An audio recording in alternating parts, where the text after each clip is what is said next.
The Corsair Scimitar is way more versatile than just being a gaming mouse. In this video, I will walk you through why this mouse brings value to most power users and why maybe even you should consider giving it a go. Hey there, I'm Stefan, and in this channel I talk about stuff I love, gadgets I use, and everything that makes my life easier. Welcome to the channel. So, what's the product and why does it even matter? Usually everybody just uses some kind of mouse. Well, we have this kind of very cheap Bluetooth ones, we have the fancy MX Masters, and we have the mouse that I personally like to use the most in my personal life, and this is the Corsair Scimitar.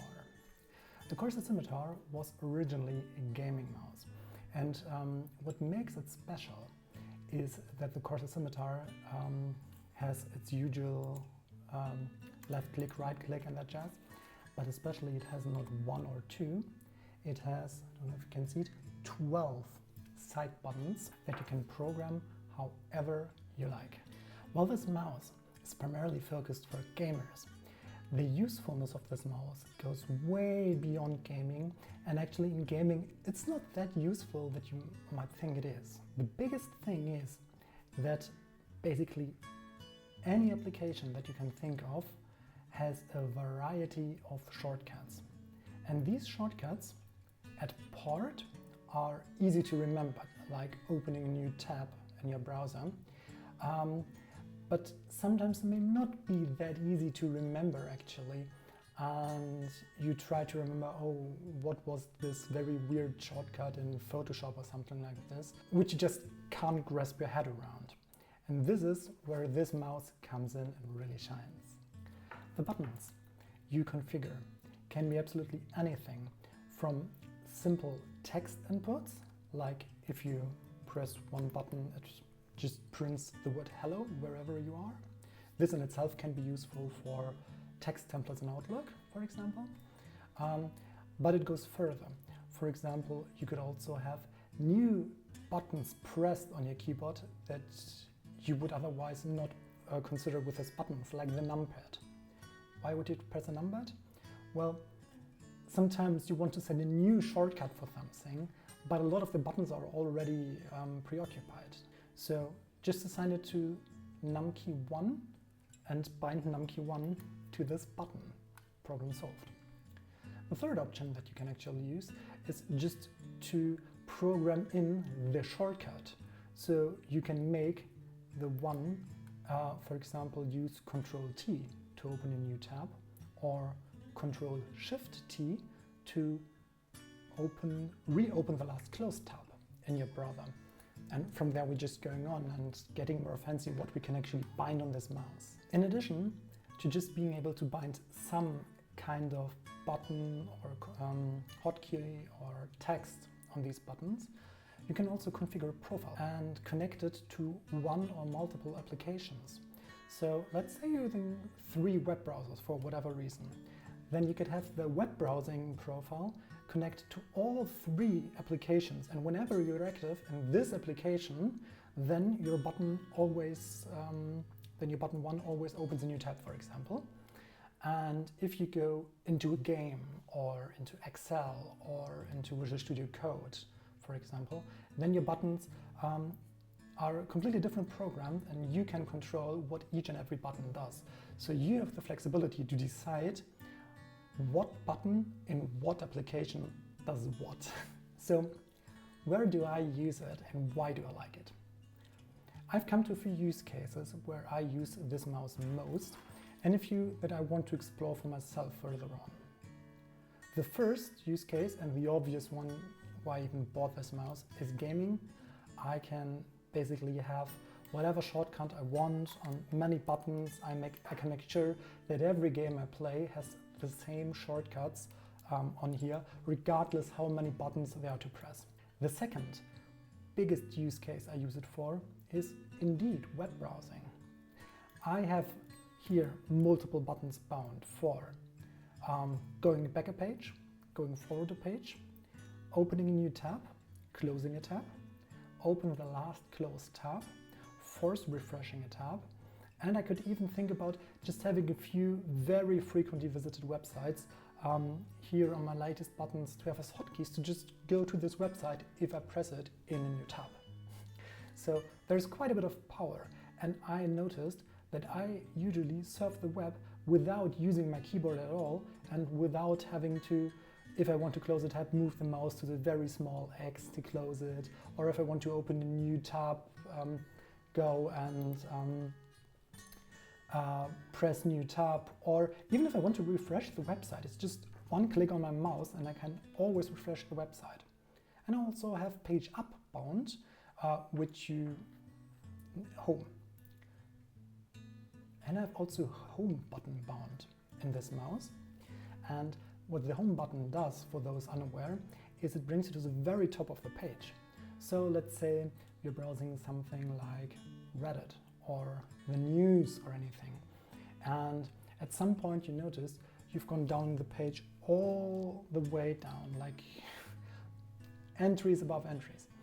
You just hit this home button on your mouse and you go to the very top. You hit refresh and you can start over. You can check if there are any new news, like if you visit some news website, you can do that all.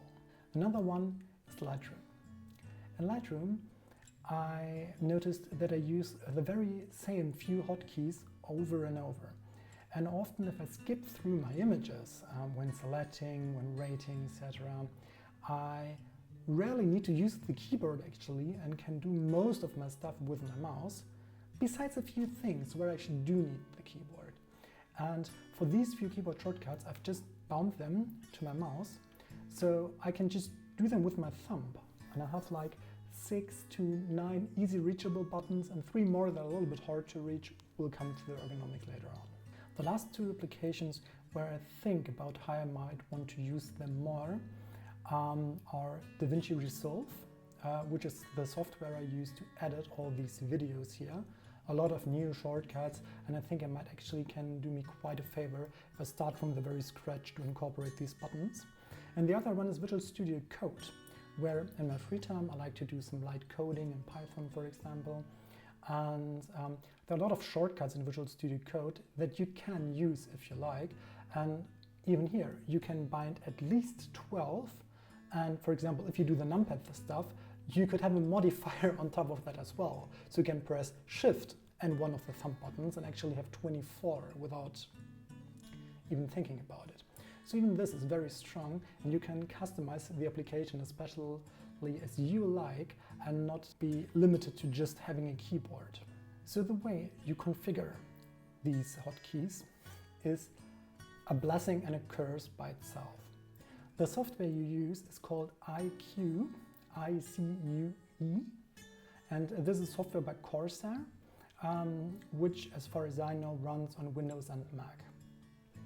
And in the software, it's a breeze to actually configure profiles, add new buttons and new configurations to each of the buttons, and it's really fun exploring what you can do.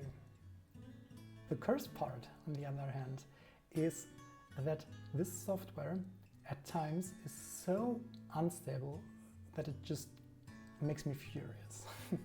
So at some point, it just forgets basically that the mouse is connected.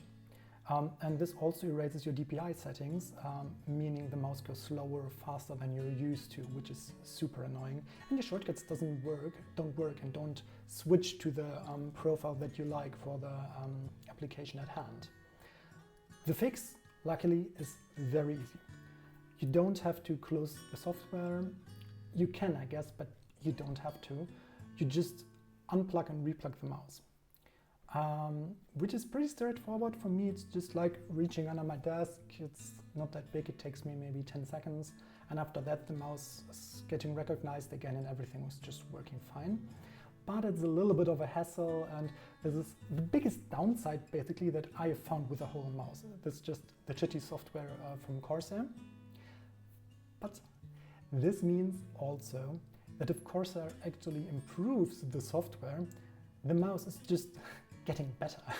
You don't have to do anything, you don't have to buy a new mouse or something. They just have to improve on the software, which is pretty good in my opinion. Who will benefit from using this mouse? Basically, anyone that fulfills one or more of three criteria. The first one is you're using a lot of shortcuts. If you don't use a lot of shortcuts, just use a cheaper mouse or some basic mouse or something that is better in your hands. For example, on the ergonomics part, I think the MX Master is a little bit more comfortable, but the Corsair is 100 times more usable. The second category of people who will benefit from this mouse is people that can actually install IQ. On your personal rig, do whatever you like, it's your rig. But for example, if you consider using this mouse for your work, you need to have IQ installed in order to have it properly work on your work computers. And there are companies and regulations that don't want you to have third-party software like from Corsair as a driver installed, or it's very tedious to have software installed, which makes using this mouse not as pleasant as it's on your personal rig where you just download and install the installer. Also, in order to use it, third category is you don't need to have some special ergonomics that you need with your mouse.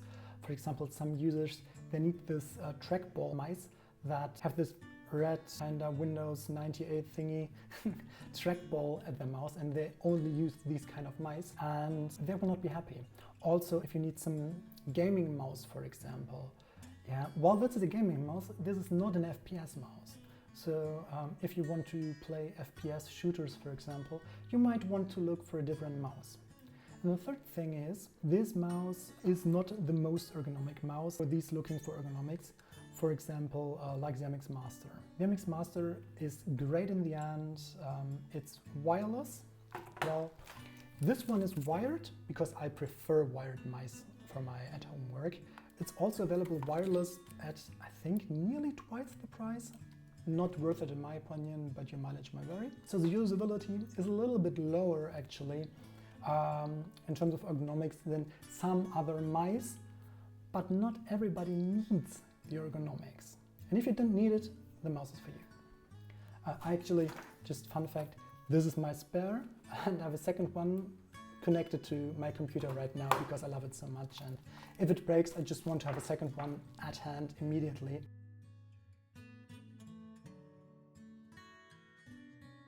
Recap. Great mouse, enables lots of shortcuts. Pressing individual buttons might be a little bit of a hassle because of the ergonomics on these 12 buttons just on your thumb is not that great. Usually you're used to pressing 1 or 2 buttons with your thumb, and now you have an array of 12. This needs a little bit of getting used to in order to fully use this mouse. But I promise you, start with a few buttons, don't map all the 12 from the start, get used to a few, and from then gradually add more buttons. It's not that hard to actually start. And a question that might come up, does it need to be Corsair? Does it need to be this mouse especially? The answer is no. You don't need this mouse especially, you don't need Corsair. There are other hardware manufacturers who also produce mice like that. Like this with lots of buttons. I think Logitech also produces a mouse with lots of buttons, and Razer does as well. I personally just like Corsair. Most of their products are pretty good. I like them, they feel sturdy, and they haven't broken on me. But again, your mileage and especially your experience might differ. So thank you very much for joining and staying until the end of this video. Well, I have walked you through this mouse to increase my productivity way besides gaming in all other aspects of my IT work. If you want to know how I be productive with more analog ways than just using a mouse, maybe check out my review of the Traveler's Notebook, where I'll show you why this is the notebook where I think it's the last one you buy, and it's very versatile. I love it. Thank you so much. Enjoy the day. We see each other next week. Goodbye.